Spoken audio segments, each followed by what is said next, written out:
Hi there, Stan Peak here. Welcome back to episode 2 of How to Sell in Any Economy with myself, Lee Cassels, and Catherine Brownlee. Today, we really want to go into your value proposition. Now, value is in the eye of the beholder. And so what a lot of companies do wrong, a lot of professionals do wrong in our experience is, hi, my name is Stan, I'm a coach, I'm really good at blah, blah, blah. Now, who wants that? In sales, we call that a spray and pray. We're going to tell everybody what we do and hope that somebody resonates with that and wants it. It's actually backwards. So what we teach is a 3-step value proposition formula to help you understand who loves you and where can you find more of those people.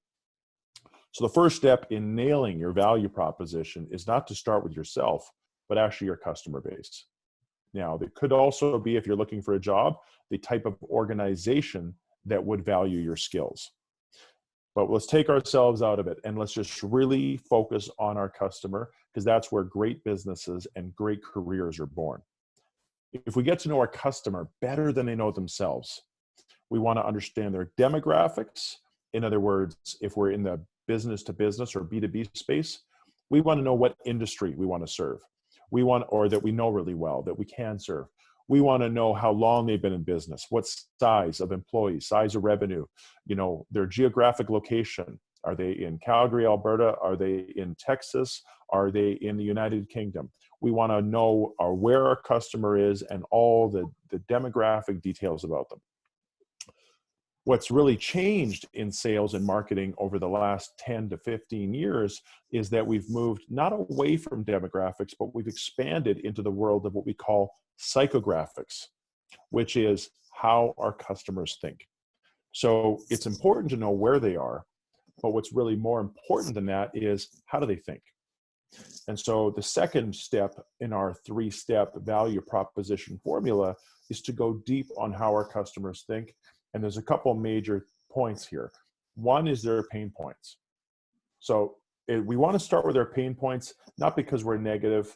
Catherine, Lee, myself, we're eternal optimists. But the reason we want to start with pain points is because the sales statistics prove 70% of all purchase decisions are made to ease pain, not acquire something. And this is more than sales statistics. This is basic human psychology. The prime drivers of our behavior is we tend to seek out we seek out pleasure or we avoid pain. And we don't do that in an equal ratio. We actually tend to avoid pain more often than we tend to seek out pleasure on average. So we really got to know what our pain points of our customer is, or where we want to work, the pain points of that organization. Second, we want to look at their goals. If we can move someone from pain, well, then how do we move them into a more ideal state? And so pain points, goals, and then functional needs. Because, if you are in the medical or biotech or technology space, which is the example we're going to use today, your customers need lots of things, but you're not going to be the person to cut their hair. In coronavirus, people are cutting their own hair anyways. So the point is, if we know who our ideal customer is and the pain they have, the third step is formulating your value proposition based on your skills. Now, my expert partner in crime, Catherine Brownlee, is going to go deeper here, but I'm going to tee it up for her. So let's think about something contemporary. Let's think about the global pandemic we're in. It's affecting a lot of businesses in a lot of ways, obviously. But let's say we wanted to we are in the medical sales. We sell directly to medical companies. Well, those companies, depending on who you're selling to, could be overrun because of, coronavirus cases or people might be staying away like the plague. So there's a lot of ways it could change. The pain points they may have is that they're overwhelmed, afraid of getting coronavirus, public, panic, all kinds of things like that. And their goals might obviously be things like, a cure or antibodies or ways that we can understand when is it safe to go back outdoors again in a responsible way. So I'll stop there because we know who we're selling to and we know what they're struggling with and what they need. And now is the perfect time. We have enough information. We can create our own value proposition. Over to you, Catherine. Thank you, Stan. And thank you for allowing me to bring this case forward. It's certainly important today. And And I think if it could get some traction, we're trying to help some friends of ours that Dan and Elena with TerraHub, they've started this very cool initiative prior to all this global situation that we're in. They had already started to get some great traction and some great partners with EY and Peters and others.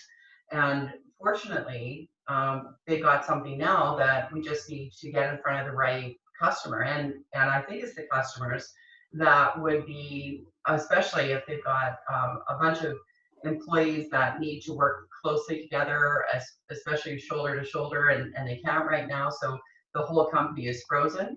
This is a shout out for them that they've got this. It's like it's blockchain, but it's trusted source to prove that the person, your employee, has been tested for COVID, has got the green light to go forward, and has a certificate that they can actually carry with them to prove to everybody that's around them that they're able to be out in a responsible way, so they can go back to work. We can get the economy going again with this simple technology. And I think the faster and faster the tests are available, and I've heard most recently that they've got one that can be done in 10 minutes. I don't know where that's coming from yet, but if that can happen, you can prove to your employer that you can go back to work, bonus. And then after this is over, when obviously they can have that as an application, it also will allow for the trusted source to prove that you are who you are. So back to LinkedIn again, we can go through someone's LinkedIn and confirm, yes, they went to that university, yes, they graduated that year, yes, that was with distinction, etc. All the things that we say that we are on our CV can actually then be proven. So let's say it's, again, maybe it's employees that are out in the field that need WMIS and all those really important pieces, first aid, etc. They can actually say through this card again that says, yes, I am who I am, say I am. Yes, all my certifications are up to speed, because they've actually got this trusted source that says on this card, this is everything that I am. So it gives the employer more confidence that they've got the right team. I would think that there'd be a positive ripple effect of this, that it should positively change how business insurance looks at their employees. If you can actually say that you've got the very best employees working for you and that there's no exceptions, I think that's an argument to say back to your general insurance company, right? So I just think there's some positive all around. And I think that it carries on past that. So back to the point of finding the pain point, so there's certainly something today, and then there will certainly be something applicable for TerraHub after this as well. Amen. It's really important that people spend the time to just get to know their customer better than the customer knows themselves, from the vantage point of the ecosystem of their goals, pain points, and all this. And that's where your value comes from. You could have gone to Harvard, you might have 10,000 LinkedIn connections, but your real value is contextual. And the context is how you drive value to your customer base based on their specific goals, needs, and pain. So thank you for that great example, Catherine. Dan, Elena, thank you for the great work you are doing. And all of you out there that are doing things right now to obviously move us forward, our businesses and in our lives amidst coronavirus, we thank you. Join us again. This has been episode 2 of How to Sell in Any Economy. We talked a lot about value proposition. In episode 3, we'll talk about how to change your value proposition or pivot amidst a crisis. Thanks again. Thank you, Stan.